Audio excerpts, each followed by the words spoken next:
우리 모두는 이 땅에 태어났습니다. 우리 모두는 이 땅에 태어나서 하루하루 살아가고 있습니다. 어제 오후에 까빠이의 둘레길을 운전하면서 지나가고 있는데요. 두 마리의 까치가 나무 위에 있었어요. 나무 위에 있었는데 까치집을 보니까 까치집이 1단계, 2단계, 3단계로 있더라고요. 길이가 한 이렇게 길어요. 1단계가 이렇게 수박처럼 크잖아요. 제가 그 까치를 잠깐 보면서 저렇게 하늘을 나르는 작은 새들도 자기의 가정을 위해서 집을 만들고 또 만들고 행복하게 살아가는구나. 그러면서 그래도 하나님께는 예배는 드리는가 안 드리는가 혼자 웃으면서 이렇게 어제 오후 그 길을 지나갔습니다. 우리는 이 땅에 태어나서 하나님의 영광을 위하여 사역할 그러한 지적인 능력의 존재로 태어난 것은 얼마나 커다란 은혜가 아닌가 싶습니다. 우리 성경 말씀을 보겠습니다. 요나서입니다.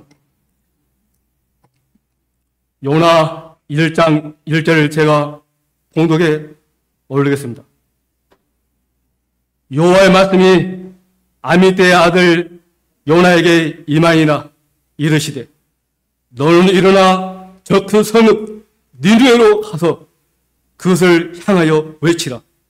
그의 악독이 내 앞에 상달되었음이나 하시니라.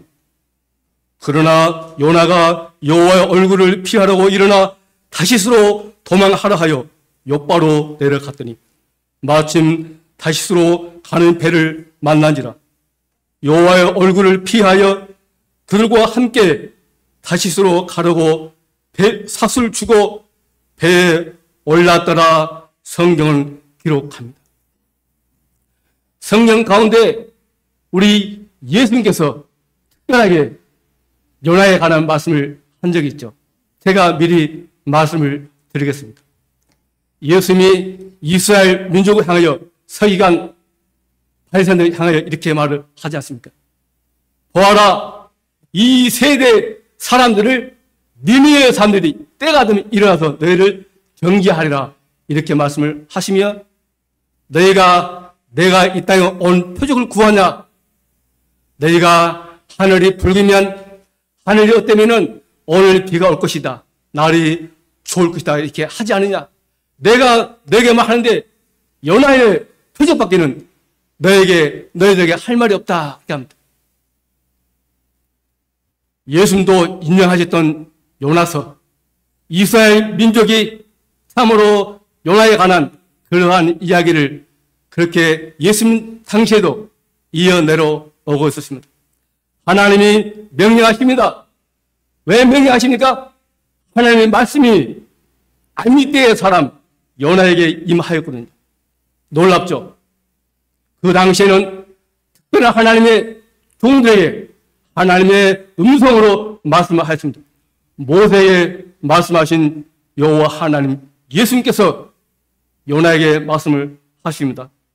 너는 일어나 저 큰 성읍 니느웨에 가서 그것을 향하여 외치라 했습니다. 왜요? 그 땅의 거민들의 악독이 살아가는 그 모습이 너무 악해서 내가 불러서 멸망을 해야 할 것이다. 그를 가서 외치라. 그들이 회개하여 돌이키면 살 것이고 그들이 끝까지 악독에서 살아가면 불러서 멸망시킬 것이다. 소돔과 고모라가 불러서 멸망을 당하지 않습니까? 이스라엘 민족이 이 역사를 알 뿐더러 이방인도 세계 역사도 있기 때문에 소돔과 고모라가 불러서 멸망했던 그 사실을 이방인도 알고 있었습니다. 바로 그것이 역사입니다. 히스토리, 역사입니다. 요나가 이렇게 말합니다. 하나님, 나는 안 갑니다. 나는 갈 수가 없어요. 이유가 있습니다. 왜냐하면 하나님은 절대로 그 커다란 성, 니느웨 성의 그 백성들에게 불러서 멸망시키지 않습니다. 그리고 나는 절대로 가지 않습니다. 그렇게 말합니다. 그것도 요나는요, 굉장히 자존심이 강한 사람입니다. 오늘날 하나님의 종들, 하나님의 백성도 얼마나 자존심이 강합니까? 모두가 그 사람의 성격에 따라서 스타일이 다 달라요. 설교하는 자도 설교하는 스타일이 다 다릅니다. 요나는 특별히 성격이 굉장히 담대하고 투지가 강하고 아주 자존심이 강합니다. 얼마큼 강하든가 하나님과 대립해서, 즉 하나님께 성을 내어서 말을 할 수 있을 정도로 그렇게 자존심이 강한 하나님의 종이었습니다. 나는 절대로 못 가면 나는 절대로 갈 수 없어요. 왜요? 하나님은 절대로 불러서 멸망시키지 않습니다. 그러니까 가봤자 헛것입니다. 자기의 자존심만 상합니다. 가지 않습니다. 그래서 어디 갑니까? 정반대로 하나님은 오른쪽에 가라는데 이 요나는 왼쪽으로 갑니다. 정반대로 갑니다. 하나님 보세요. 나는 내 길을 갑니다. 하나님은 허락합니다. 4절입니다. 여호와께서 큰 바람을 바다 위에 내리심에 바다 가운데서 큰 폭풍이 일어나 배가 거의 깨지게 던지라고. 올해는 배를 타본 경험 있죠. 요나가 배를 탈 때에 공짜로 배 안 타잖아요. 그 배값, 배 사슬을 주고 탑니다. 돈이 굉장히 중요합니다. 하나님의 종 요나도 돈이 있어야 배를 타지 않습니까? 우리가 이 세상을 살아갈 때 하나님의 종들, 하나님의 백성도 돈이 필요합니다. 돈이 없으면 쌀을 사기도 힘들고 옷도 사기 힘들고 배 타기도 힘들어요. 아무튼 요나도 호주머니가 작은 돈이 있어서 배값을 주고 배를 타게 되었습니다. 요나가 하나님의 얼굴을 피하여 일어나 다시스로 도망가지 않습니까? 우리의 선조 아담과 하와도 하나님의 낯을 피하여 숲속으로 도망가고 무화과 나무 잎으로 옷을 입지 않습니까? 하나님의 낯을 피하여 갑니다. 오늘날 수많은 사람들도 하나님의 낯을 피해서 그렇게 살아가고 있지 않습니까? 여호와께서 큰 바람을 바다 위에 내리심에 바다 가운데 큰 폭풍이 일어나 배가 거의 깨지게 던지라 했습니다. 여러분, 목포에 커다란 배가 있죠. 목포에서 제주 가는 배가 있습니다. 혹시 이 배를 타신 분 계시면 한번 손 한번 들어보실래요? 네, 감사합니다. 저도 한번 타봤는데요. 제 와이프 빠이스하고 몇 년 전에 한국에 와서 제주도 갈 때 탔습니다. 타는 이유는 저는 바다가 보고 싶었어요. 5시간 동안 배를 타면 망망한 바다가 있지 않습니까? 저는 제주도가 아니라 그 바다, 그 망망한 이 바다 가운데 참으로 우준 마음을 창조한 하나님이 엎어져가는 이 지구 속에 물 한 방울도 떠지 않는 그 광경을 저는 보고 싶었습니다. 이 요나는 하나님의 낯을 피하여 그는 도망갈 때에 하나님이 그래야 어서 오너라. 아주 커다란 이 태풍을, 즉 다른 데는 아니고 요나가 가는 그곳에만 이 큰 바람을 불어서 이 배가 거의 깨지게 돼서 침몰할 지점까지 이룰 수 있는 그러한 광경을 만듭니다. 5절입니다. 사공들이 들어와여 각각 자기의 신을 부르고 또 배를 가볍게 하려고 그 가운데 물건들을 바다에 던지니라. 그러나 요나는 배 밑층에 내려가서 누워 깊이 잠이 든지라 했습니다. 예수님의 제아들의 폭풍 가운데 참으로 물을 퍼내며 우리의 생명에 의해서 이 배가 어떻게 육지에 갈까 고민할 때에 우리의 예수님은 고요히 주무셨던 광경을 우리는 알 수 있습니다. 요나가 그 먼 시대에 예수님을 대변하는 일을 하고 있지 않습니까? 커다란 바람이 불어서 이 배가 곧 깨지게 됩니다. 바닷물 속에 들어가 그 시간에 요나는 거의 배 밑층에 들어가서 잠을 자고 있었어요. 왜 그랬을까요? 그는 알고 있었어요. 하나님이 이렇게 나를 위해서 이 폭풍을 몰아치는가? 그리고 나는 하나님 일을 하지 않을 것이다. 그냥 잠을 잘 것이다. 잠을 잔다고 하면 무슨 의미인가? 바로 죽음이다. 죽음. 우리가 하루 지나면 밤에 잠을 잡니다. 그 잠은 곧 죽음입니다. 우리 아침에 일어납니다. 그 무엇입니까? 바로 부활이죠. 내가 오늘 하루 살다가 하루 죽고 또 아침에 일어나면 부활의 경험을 하게 되는 것입니다. 내가 죽고 부활의 아침에 우리가 일어날 때에 영광스러운 그 자리에 있어야 하지 않겠습니까? 요나의 기별과 나, 우리는 요나를 생각하면서 나 자신을 생각을 해봐야 할 것입니다. 하나님이 나를 향한 기별이 있는가? 나를 향한 하나님의 뜻이 있고 하나님의 꿈이 있는가? 우리는 생각을 해봐야 합니다. 우리는 밥을 먹고 살아갑니다. 우리는 밥을 먹지 않으면 우리의 몸에 영양이 없어서 보들보들 떨려서 우리는 살아갈 수가 없습니다. 우리는 이와 같이 하나님이 없으면 우리는 하루하루 살아가는데 영적으로 우리가 살아갈 수 없지만 그리하면서도 우리는 못 느끼고 살아가는 것이 또한 안타까운 것입니다. 6절입니다.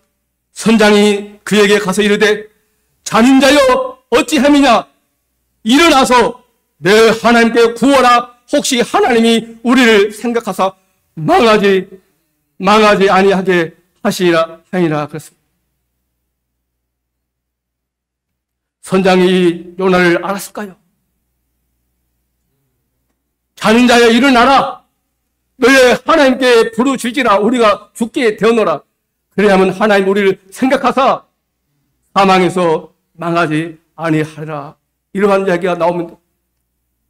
그래하면서 7절입니다. 그들이 서로 이르되 자 우리가 제비 뽑아 이 재앙이 누구로 말미암아 우리에게 임하였나 알아보자 하고 그 제비를 뽑으니 제비가 요나에게 뽑힌지라. 요나가 제비 뽑기를 굉장히 참 아마 이 시대에 태어나서 로또 하면 1등 당첨되지 않을까요? 그 제비 뽑기를 누가 하셨습니까?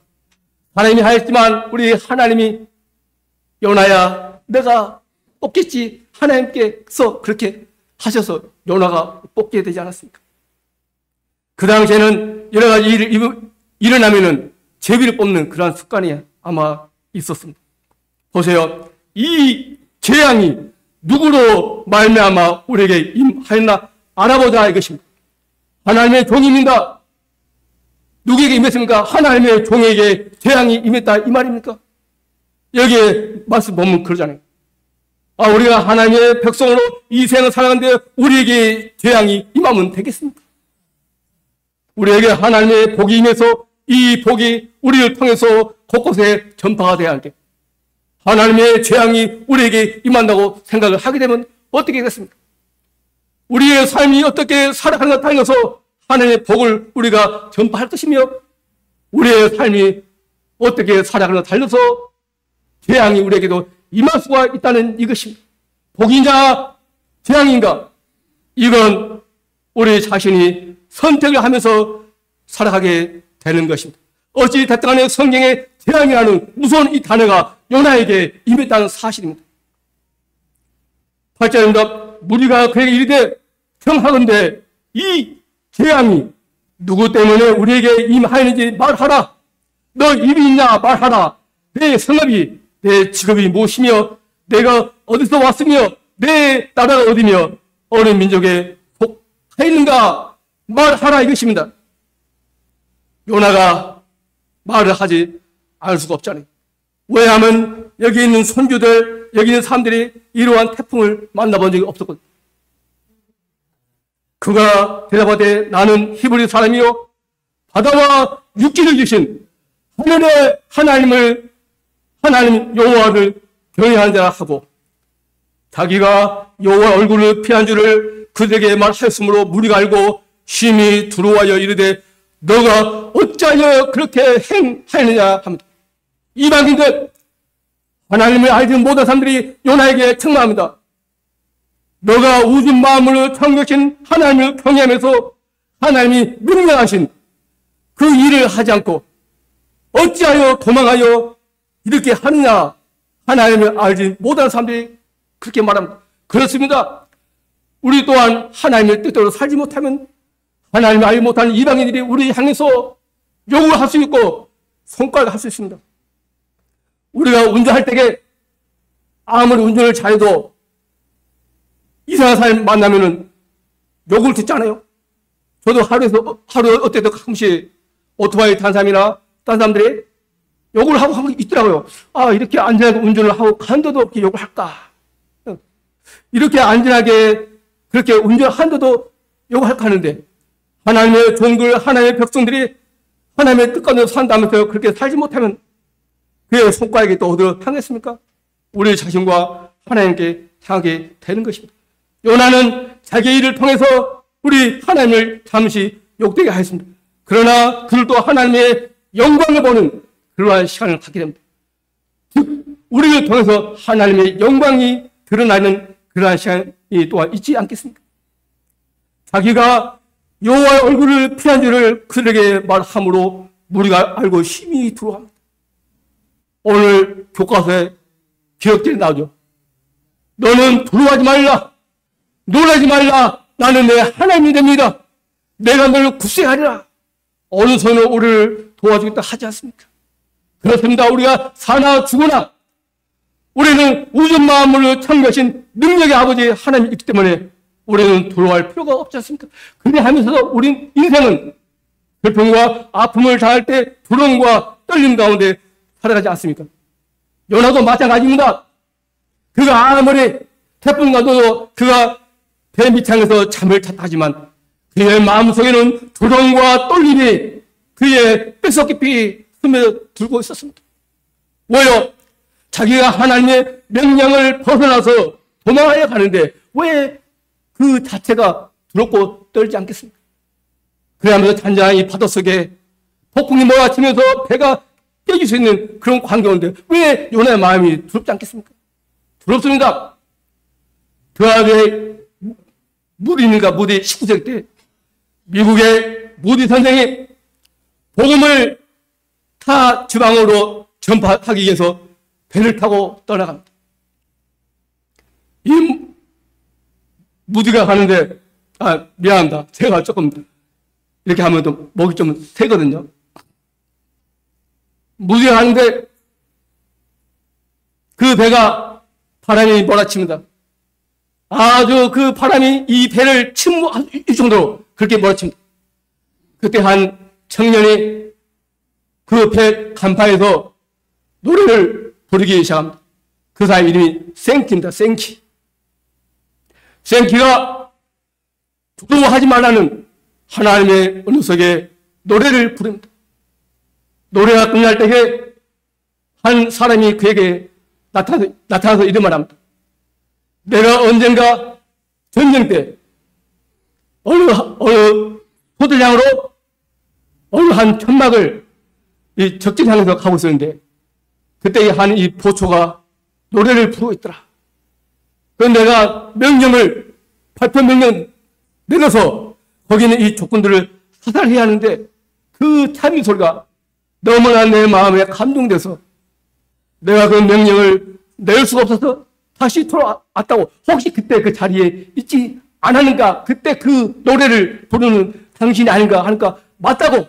내가 그때 그 시간에 보호도섬에서 그 노래를 부르고 있었다고. 바로 그 사람이 생키입니다. 생키. 드아델 무디가 그 배를 타고 있을 때에 그가 하나님께 이렇게 기도합니다. 하나님이여, 나는 복음을 증거하기 위해서 다른 시로 가기 때문에 하나님이 아무리 큰 폭풍 가운데도 이 폭풍을 잔잔하게 하시고 나의 생명을 보존하사 하나님의 기회를 증거하도록 하실 것입니다 하고 오늘 하나님을 굳게 의지하고 그렇게 기도합니다. 그러나 여기 있는 요나는 어떻게 말합니까? 보세요, 사람들이여, 나를 어떻게 하라고? 바다에다가 던져버리세요 합니다.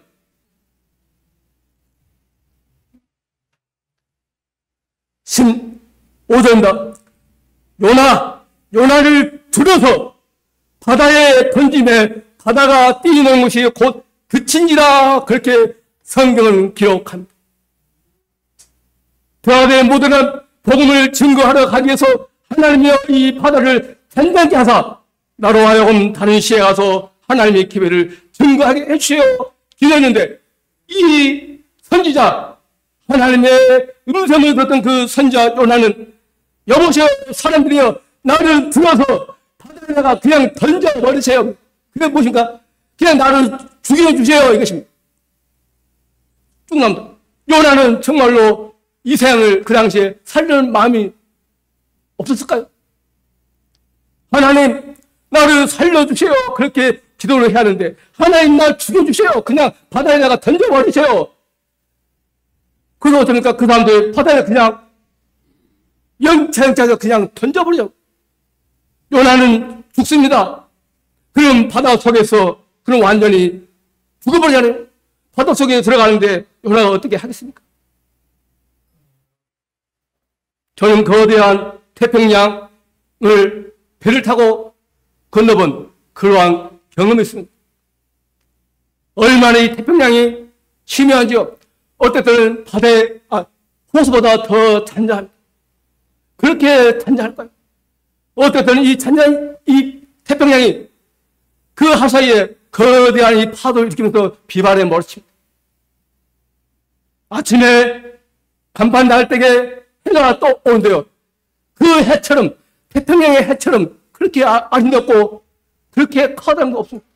그 바다 속에서 불타는 그 불이 떠오르는데 얼마나 아름다운 장관인지. 밤하늘에 그 빛난 별은 높은 망대에 올라가서 볼 때에 얼마나 그 별들이 빛나고 아름다운지요. 그 은하수들이. 바다를 향한 사람들은 그러한 광경들을 다 알고 있습니다. 요나도 이러한 광경들을 아는 사람입니다. 하나님 나를 죽여주세요. 우리가 이 세상을 살아갈 때에 이러한 말을 할 때 있어요. 하나님 더 이상 살고 싶은 마음이 없습니다. 나의 생명을 취하셔도 괜찮습니다. 왜냐하면 주 안에서 잠든 자가 복이 있다 하지 않습니까? 이제 그만 살고 싶어요. 주 안에서 잠들게 해주셔요. 그렇게 기도할 때가 많이 있습니다. 그건 사실입니다. 우리 모두는 가끔씩 그런 생각할 때였어요. 요나는 그 당시에 참으로 살려는 마음이 없었어요. 하나님, 아시리아의 그 수도 니느웨, 우리 나라를 향해서 수많은 사람들 죽이고 전쟁인데 그 사람들에게 나는 복음을, 생명의 복음을 증거할 그 마음이 하나도 없다 이것입니다. 나의 원수들에게 왜 구원의 복음을 전해야 합니까?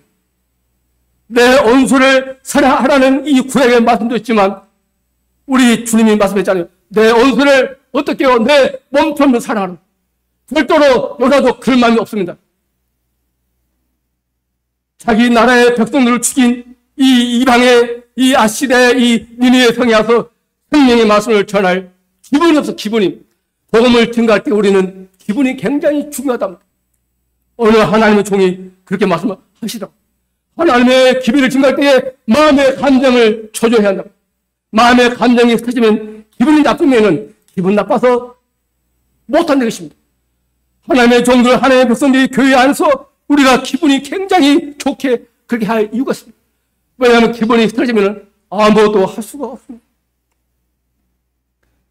요나의 마음이 이렇습니다. 그는 사랑의 사도였지만 이방인에게 기별을 증거할 그런 마음이 전혀 없었고, 더구나 내가 기별을 증거하네도 우리 하나님은 절대로 불러서 멸망시킬 그런 마음이 없다는 것을 하나의 마음을 아는 사람이었습니다. 16절입니다. 그 사람들이 여호와를 크게 두려워하여 여호와께 어떻게 했다합니까? 재물을 들고 소원을 하였답니다. 이방인들은 우리를 통해서 구원을 받게 됩니다. 우리를 통해서 멸망을 받을 수도 있습니다. 그러나 어찌됐든 간에 하나님 알지 못한 이 사람들이 이러한 광경, 요나가 바다의 물속에 들어가자 그 거대한 이 폭풍이 고요한 호수처럼 찬양됐습니다. 이 광경을 본 이 경험한 그들이 하나님께 재물을 드리는, 하나님께 마음을 소원하는 이러한 일들이 일어나지 않습니까? 이방인들은 구원을 얻어야 합니다. 왜냐하면 그들도 하나님의 백성들입니다. 하나님의 백성들이 종류가 두 가지입니다. 즉, 이 땅을 살아가면서 구원을 얻고 살아가는 하나님의 백성들, 또 이 땅을 살아가면서 구원을 얻지 못하고 살아가는 백성들, 그리하면서 앞으로 구원을 얻을 백성들, 그렇게 나눠집니다. 우리 모두는 하나님의 백성, 그래 하나님 믿든 안 믿든 간에 다 하나님 만드신 백성. 우리의 선조들이 없었으면, 우리나라에 하나님이 알지 못한, 예수님이 알지 못한 선조들이 없었으면 어떻게 우리가 이 자리에 있겠습니까? 그들이 비록 하나님을 알지 못하고 예수님을 알지 못했지만 그들이 존재했기 때문에 오늘날 우리가 태어나서 하나님 믿고 사는 게 아니겠습니까? 하나님을 믿는 사람들, 안 믿는 사람들 전부 다 농사합니다. 어떤 분이 이렇게 말하면 어떨까요? 아, 저 사람이 농사했는데 하나님을 믿지 않는 사람이야, 우상을 섬기는 사람이야, 불교다녀, 내가 그 쌀을 먹지 않아, 이렇게 하면 어떻게 되겠습니까? 우리는 하나님 믿는 사람이 농사했던, 하나님 믿지 않는 농사했던, 우리는 그 쌀을 먹어야 살아가는 것입니다. 마찬가지로 우리 모두가 하나님의 백성입니다. 요나는 이 사실을 잠깐 이었습니다. 이방인, 나는 하나님의 백성, 그들에게 복음을 증거할 이유가 없다, 이것입니다. 그들에게 복음을 증거할 이유가 있어야 하는데 그들은 이방인 때문에 복음을 증거할 이유가 없다, 이것입니다. 우리 개칠이 안식일 예수 이 교님께서 오늘 아침에 7시에 일어날 하나님의 백성들, 어떤 9시, 10시, 그리고 2시, 3시, 6시 일이 끝났는데 5시에 일을 하러 왔는데 그 주인은 똑같이 하루 품삯을 주잖아요. 일당률. 그때 맨 처음에 왔던 사람이 이런 말 하잖아요. 주인이 불러서 우리는 아침부터 하루 온종일 일을 했는데 왜 똑같이 이게 싹이 똑같습니까? 그 싹은 우리의 구원. 우리가 예수님을 처음에 믿었던, 중간에 믿었던, 나중에 믿었던, 죽기 전에 믿었던 그 구원의 값은 똑같다고 기록합니다. 우리 예수님이 2000년 전에 십자가에서 칼로 돌아가심으로 그 시간에 우리의 구원을 이뤘기 때문에 구원의 역사는 사람마다 그들의 인생의 시간마다 다 다르다, 이것입니다. 우리 잠깐 존경하는 파고대 선생님을 잠깐 다시 한번 소개합니다. 그분이 중앙에서 고인이 되셨지만 저에게 하신 말씀이 있어요.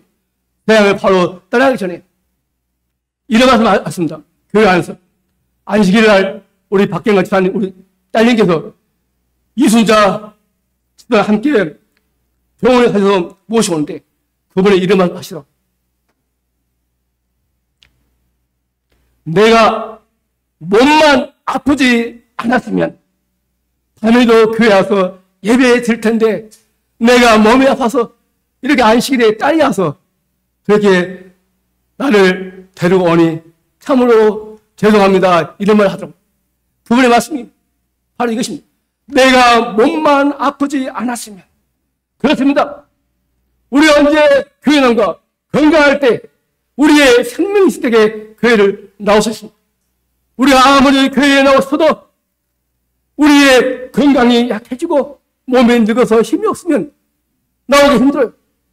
우리의 생명이 있는 그 시간에, 우리의 건강이 있는 그 시간에 우리가 하나님께 나와 예배하는 것이 얼마나 귀한 특권인가 생각합니다. 17절입니다.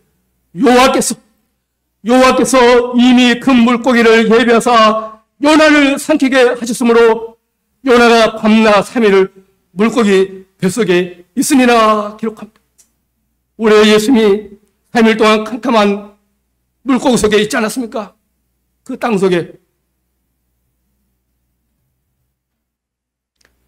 이 물고기가 어떤 물고기입니까? 어떤 분들은 상어요, 고래요, 수많은 물고기 이름 되지만 저는 이렇게 생각합니다. 하나님이 우주 마음을 만드신 하나님이 요나를 위해서 이 시간에 특별한 거대한 입이 큰 물고기를 만들어서 요나를 삼키게 하지 않았을까? 그리고 비록 요나가 물고기의 입 안으로 들어가서 그의 이장성이 있지만 그 고기가 요나를 먹지 않고 소화시키지 않고 어찌됐든 간에 그래도 3일이니까 잠은 잘 수 있게 하지 않았을까? 이런 생각을 해봅니다. 여러분, 물고기가 파도 속을 헤엄칠 때에 얼마나 움직입니까? 그 안에 있을 때에 얼마나 요나의 몸이 움직이며 멀미를 하겠습니까? 요나가 물고기 속에서 하나님 만나는 경험을 하지 않습니까? 요나가 물고기 뱃속에서 그의 하나님 여호와께 기도하 이르되 내가 받는 고난으로 말미암아 여호와께 불러 아뢰었더니 주께서 내게 대답하셨고 내가 소의 뱃속에 죽은 내 뱃속에서 부르셨더니 주께서 내 음성을 들으셨나이다. 주께서 나를 깊은 소 바다 가운데서 들이셨으므로 큰 물에 나를 둘렀고 주의 파도와 큰 물결이 다 내 위에 넘쳤나이다. 내가 말하기를 내가 주의 목전에서 쫓겨날자도 이게 중요합니다. 내가 주의 목전에서 쫓겨날자도 다시 주의 성전을 바라보기나이다 하리나이다. 물이 나를 영혼까지 둘러싸며 깊음이 나를 에워싸고 바다 풀이 내 머리에 감쌌나이다. 9절입니다. 나는 감사하는 목소리로 주께 제사를 드리며 나의 소원을 주께 갚으나이다. 그 다음에 구절입니다. 구원은 여호와께 속하였나이다. 구원은 요나의 생각이 아닙니다. 자기의 생각은 이방인들은 구원 얻지 못합니다. 복음을 안 지간다. 요나가 이렇게 얘기하잖아요. 구원은 누구에게 속하였다고요? 여호와께, 만물의 여호와께 속하였다고 그렇게 요나가 그의 간증을 합니다. 그렇습니다. 우리의 구원은 하나님께 속한 것이지 우리에게 결코 있는 것이 아닙니다. 우리가 어찌 됐든 간에 다음 주 화요일이죠. 청년을 모시고 또 두 번째 전도를 하게 됩니다. 지난달에 우리 중회의 할 때에 장로님의 이 전도의 계약이 어디죠? 양로원. 그리고 이제 또 노인들을 향해서 또 하는 게 또 많더라고요. 그러면서 이런 생각을 또 하게 됩니다. 그냥 웃으면서 젊은 세대들은 이제는 복음을 많이 받지 않구나. 이런 우리 말을 듣지 않으려고 하잖아요. 그래서 힘이 없고 곧 생명이 다해야 하는 이제 노인을 향해서 복음을 증거하는 그런 시대가 왔구나 하면서 이런 생각 지어내갑니다. 지난번에 두 분의 영혼이 침노받았습니다. 그분의 전도회 때. 그리하다가 한 분이 주안에서 잠이 들었습니다. 그분의 자매들이 무한인데 세 분의 자매가 있더라고요. 저는 그렇게 생각합니다. 왜 그 자매가 그렇게 구원을 얻었을까? 그의 자매, 두 자매가 있어서 그들의 간구와 그들의 은혜와 그들의 기도를 해서 그 가장 큰 언니가 구원을 얻지 않았는가 그렇게 생각하게 됩니다. 그렇습니다. 우리의 이 가족은 우리의 구원의 통로가 됩니다. 왜냐하면 구원은 뭐가 됩니다. 퍼센트, 90%, 그리고 80, 70, 50, 60 혹은 0% 이렇게 우리의 가족의 구원은 솔직히 말씀드리면 100%도 있지만 혹은 90%, 80% 그렇게 있습니다. 우리의 구원의 통로가 먼저 우리의 가족을 통해서 일어납니다. 2달 전에 이러한 뉴스가 났습니다. 네덜란드 이 총리 부부가 알라산, 즉 병원에서 주사로 해서 알라산. 지금 이제 총리 알고 그 전에 했던 총리입니다. 그래서 대단한 사람이죠. 대단한 사람인데 두 부부가 동시에 같이 병원에서 그렇게 알라산을 하게 됩니다. 더 이상 살아갈 힘이 없다. 그리고 희망이 없다. 저는 그 뉴스들 얼마나 마음이 좀 슬픈 아픔이 오더라고요. 네덜란드는요, 1년에 2,000명. 1년에 2,000명이 그렇게 알라산을 한답니다. 병원에서 주사로 더 이상 희망이 없어서 그렇게 생을 따는. 유럽도 미국도 그렇게 하고 있고 우리나라도 가끔씩 하고 있습니다. 우리의 인생은 얼마나 슬프고 아픕니까? 만물의 영장, 하나님의 형상을 닮았던 우리의 인간이 말년에 이 인생의 결론이 주사로 알라서 그렇게 생을 따라하는 삶이 얼마나 슬프고 얼마나 아픕니까? 그러면서 우리는 하나님께 은혜를 받아 참으로 이렇게 구원을 얻어서 하나님의 기회를 증거할 수 있다는 사실은 굉장히 하나님의 은혜입니다. 3장입니다. 여호와의 말씀이 두 번째로 요나에게 임하니라. 일어나 저 큰 성읍 니느웨에 가서 내가 내게 명한 바를 그들에게 선포하시니. 요나가 여호와의 말씀대로 일어나서 니느웨로 가니라. 니느웨는 사흘 동안 걸을 만큼 하나님 앞에 큰 성읍이더라. 요나가 그 성읍에 들어가서 하루 동안 다니며 외치리되 40일이 지나면 니느웨가 무너지나 하였더니 그렇습니다. 이 길은 3일인데 요나가 하루 동안에 그 기회를 다 증감.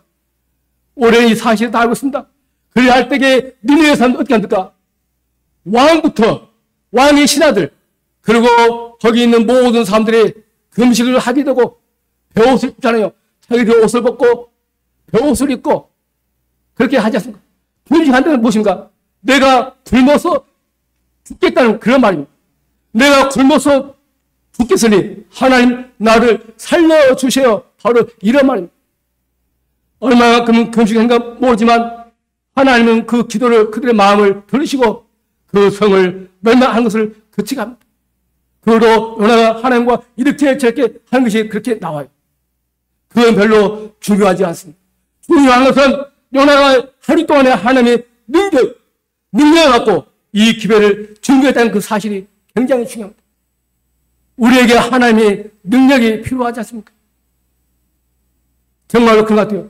아, 이렇게 못난 장로가 되어갖고 교회에서 침례받는 영혼이 또 언제 있었던가 하니까 거의 한 15년 전에 딱 한 명 있었고 그 영혼도 1년 교회를 다니다가 안 나온 지 벌써 15년 되더라고요. 나 정성 아시죠? 15년 전에 한 명, 물론 그 자리에도 또 한 명 있었지만 지금까지 또 보니까 그 시간이 또 벌써 15년쯤 그런 것 같아요. 그러나 우리의 자존심을 상할 필요가 없습니다. 우리의 이 빈자리가 작다해서 우리의 마음은 상할 필요 없어요. 왜냐하면 교회는 하나님께 예배드리기 위해서 옵니다. 예배드리러 오기 때문에 교회에 오는 사람들은 우리끼리 하나님께 또 예배드리다가 예배드리면서 나가서 우리가 또 하수인도로 복음을 증가하면서 살아갑니다. 어떤 분들은 교회 잡지를 통해서 전도지를 통해서 여러 가지의 서적을 통해서도 할 수가 있어요. 또 어떤 분들은 자기의 구조를 만나서 함께 대하며 아까 교과목에도 말했는데요. 우리 목사님이 요즘 참 바쁘십니다. 왜냐하면 두 분의 영혼이 오셔서 성경 공부를 또 하고 있지 않습니까? 우리 최희문 형제님, 제가 아는 친구 가운데 이름이 희문이 있는데요. 그분 지금 목사입니다. 제 학교 동창이 돼요. 그분은 박희문입니다. 우리 최희문, 또 우리 박수영, 우리 송노님, 우리 목사님과 함께 성경을 공부해서 확고한 진리를 또 깨우치고 이 교회 끝까지 남게 되시를 바랍니다. 저는 이 말씀을 하면서 말씀을 마쳐갑니다. 구원은 사람마다 시간이 다 다릅니다. 어떤 분은 처음에 하나님을 경외하고 신뢰하고 예수 믿고 교회에 나오시다가 끝까지 교회에 남아서 하나님의 일을 하면서 살아가는 그러한 부류가 있습니다. 구원은 똑같습니다. 그리고 어떤 분들은 교회에 나오시다가 잠깐 쉬었다가 또 나오는 분이 계십니다. 구원은 똑같습니다. 또 어떤 분들은 교회에 나오시다가 10년 그냥 사시다가 교회에 나오신 분이 계십니다. 구원은 똑같습니다. 우리는 사람의 구원을 판단하면 안 됩니다. 왜냐하면 구원은 하나님께 있다고 했기 때문에 그렇습니다. 중요한 것은 우리가 그들 위해서 위로하고 기도하는 시간이 필요합니다. 교과목 시간 때 우리 반에 있습니다. 김영규 선생님이 참 아는 씨가 참 오래됐는데 또 우리의 마음도 아프잖아요. 여러 가지 사연이 다 있습니다. 저는 말씀을 마치면서 다시 한번 우리 아버지 이야기를 한 2분 동안 하겠습니다. 우리 아버지 참 하나님의 은혜로 구원 얻고 주안에서 잠이 드셨어요. 그러면서 우리 아버지가 장례식 할 때에 대전으로 가는데요. 수많은 하나님의 종들이 모여서 또 함께 예배했어요. 근데 목포에 와서 우리 어머님이 20만 원을 저에게 주더라고요. 이게 웬 돈이 아닐까? 아버지가 장례식을 하면서 남은 돈이 조금 들어왔는데 그 남은 돈에서 제가 20만 원 준다 하더라고요. 우리 아버지 장례식 하면서요. 장례할 때는 장례비용 다 하잖아요. 근데 북주가 들어오잖아요. 그게 많이 들어와서요. 남았어요. 그래서 20만 원 주더라고요. 아, 그래요? 근데 내가 20만 원 내가 뭐 살까? 우리 아버지가 생각 땅 주신 20만 원. 그때 우리나라에서 한국연합에서 1,000원의 항공 있죠. 각 시대의 합본. 제가 그거 20만 원 갖고 200권을 샀습니다. 200권을 사서 제가 택시 안에서 죽었던 자에게 줬어요. 그러다가 몇 권 남았는데, 해군들에게 한 번 만나서 제가 얼마나 좋을까. 이름만 우리 아버지, 뭐다는 군 해군. 그런데 그 마침에 먹고 터널에서 그 당시에 어쩌니까, 지금은 제 3대인데요.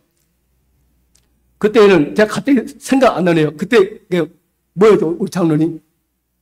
지금은 제 3함대. 예, 아무튼 거기입니다. 거기에 간대요. 제가 얼마나 기분 좋겠습니까? 제가 가면서 잠깐 합니다. 우리 아버지가 계시는데, 우리 아버지 이렇게 살았습니다. 해군 뜻밖의 상사 출신입니다. 23년 6개월 근무하시다가, 나이 84세에 세상을 떠나는데, 하나님의 은혜로 주안에서 군받고 잘 믿었어요. 그래야만 우리 아버지가 내게 남겨주신 재물이 있는데, 그 재물이 바로 이 작은 책입니다. 우리 아버지가 남은 이 책을 우리 군인들에게 드립니다. 2명이 다 돼요. 제가 그분에게 그 말을 하면서 그 군인들이 그 사람들이 제대하고 어디 있든 모르지만 어찌 됐든 씨앗을 뿌렸어요. 누구의 이름을 우리 세상에 따른 우리 육신의 아버지 박진철 육신의 아버지의 이름으로 200권을 사서 그분의 이름으로 제가 그렇게 전했습니다. 그러면서 마음 아픔을 느꼈습니다. 그렇습니다. 우리가 이 세상을 살 때에 밥을 먹고 살아야 합니다. 일을 하면서 합니다. 돈이 있어야 합니다. 그러나 우리가 하나님의 종교 하나님의 백성으로서 우리 하나님 마지막 남은 세천의 기회를 증강해서 살아갈 이유가 있다. 우리는 요나입니다.